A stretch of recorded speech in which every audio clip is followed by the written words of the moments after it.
Mira mis ojitos como lloran, mira mi corazón como sufre. Mira mis ojitos como lloran, mira mi corazón como sufre. Después de tanto amor, después de tantas historias juntos, no podemos separarnos. Piénsalo bien, por favor.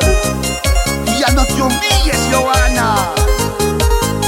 Lo nuestro ya no tiene solución.